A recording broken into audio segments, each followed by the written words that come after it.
So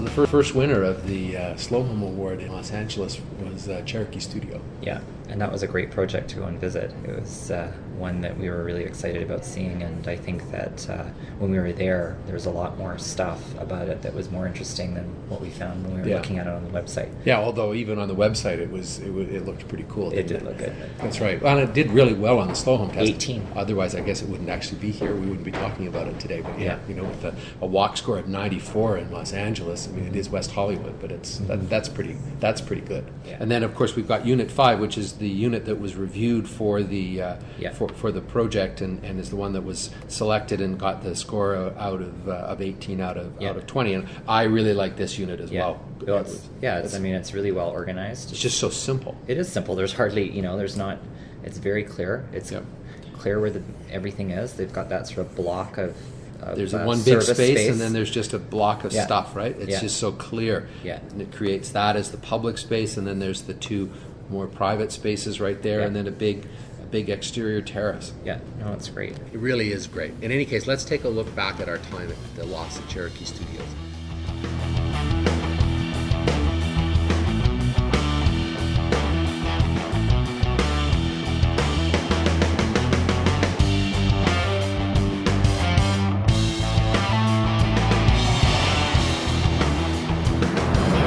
We're standing in front of the Lofts at Cherokee Studios on Fairfax, between Melrose, just a little north of Melrose in Los Angeles. We're just waiting for Larry Scarpa, the architect of the project, of Pugh Scarpa Architects, to have a little chat with him and for him to show us the project. You can see it behind us right here. It's a really beautiful building, and it's a pretty tough site. You can tell from the noise and going on. There's a lot happening.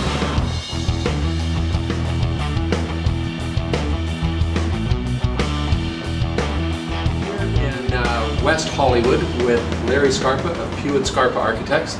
They're the architects for the Lofts at Cherokee Studios, which was the winner of the Slow Home Award in the townhouse category in Los Angeles. And I'm really pleased to meet you. Likewise. It's great, and it's a beautiful project. So tell me a little bit about the project from your point of view. Well, it's a mixed-use project. It's 12 units of live-work housing. It's got some commercial on the ground floor. It's in a great neighborhood. West Hollywood, Melrose Avenue, so it's a terrific project. This used to be the old Cherokee Studios, right, where the likes of Frank Sinatra and others have recorded here. We were approached by someone I had known who worked in the environmental division at Santa Monica and left and started his own development company, and that's how I got involved. The building is LEED Platinum, right? That's correct, yes. That's great. That's really cool. What are the challenges of doing that? Mostly, the challenges come from the client. There seems to be a perception of that being an insurmountable thing to do, and it's not that difficult.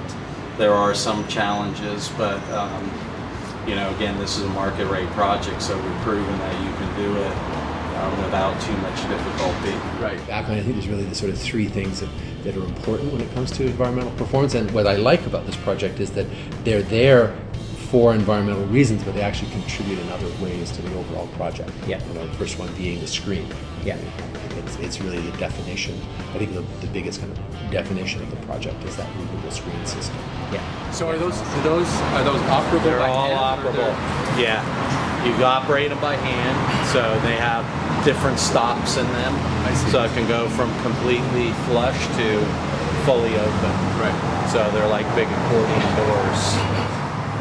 Yeah, the screens are a really interesting feature because that evolved from an initial concept that Larry had, which was this, a secondary facade, this permeable screen, and it evolved from something that was a little bit more on the aesthetic side to something that really became functional, a functional part of the building. So The cool thing about this, when we were there, I mean, it makes sense for sun control, right? Because the south face, you can close it off and get some sun shielding. But the other thing was the noise from Fairfax. I mean, it's like, that's a busy street, right? Yeah, it certainly was. And to be able to close those off actually made a big difference. The other obvious green feature is the green roof. Yeah.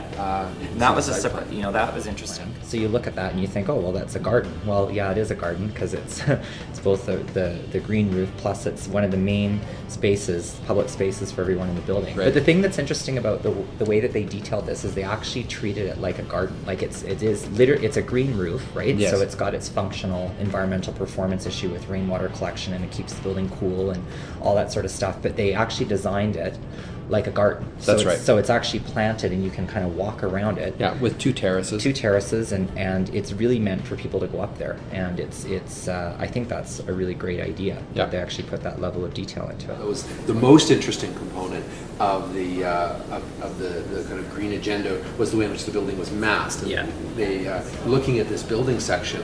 Just so that everybody's organized, there's the street, and then we've got one set of units there, another set of units there, and then that common front Arcade commercial and retail. and parking. So we got commercial on the front as well, so it's mixed use, which is really great. And then what we're just talking about is this, that space in the middle, and as the architect describes, that's there so that you get ventilation through the building, both sides, and you get natural light. In and that's the thing is that that's typically not what developers would do. They would fill in the whole That's right. the whole footprint with unit, you know, and then you get those typical units that are long and narrow and have no light. Exactly. And so this sort of breaks that mold. I mean, what I think is so interesting and what I respect so much is that you're willing to take that extra effort. yeah, You know, a lot of developers just go the easy route, buy a bare piece of land out in the middle of nowhere and throw something up, right? I mean, you're not Exactly. doing that. You're going the hard route. Exactly. It's just a personality thing. You know, we didn't get into the development business to get rich. We did it because we wanted to build great buildings, and there's just a fundamental difference in approach and goals Right. when you're in the business to build a better city rather than just make a living and have a bigger home for yourself. What your philosophy is and the way you've done all this is very much in accordance with the sort of the philosophy of our site and the community of people. That's why you were nominated and why we're standing here today. So, I mean, I think kudos to you I guys. mentioned in an email to you that I was proud to be honored for that reason, because it's about the substance of what we've done here and not just about the appearance. Right. Isn't that interesting? In Hollywood, it's about Right, substance, right? There's some kind of irony Maybe about that's why we're not selling out the first day we open, right? It's all about the plan.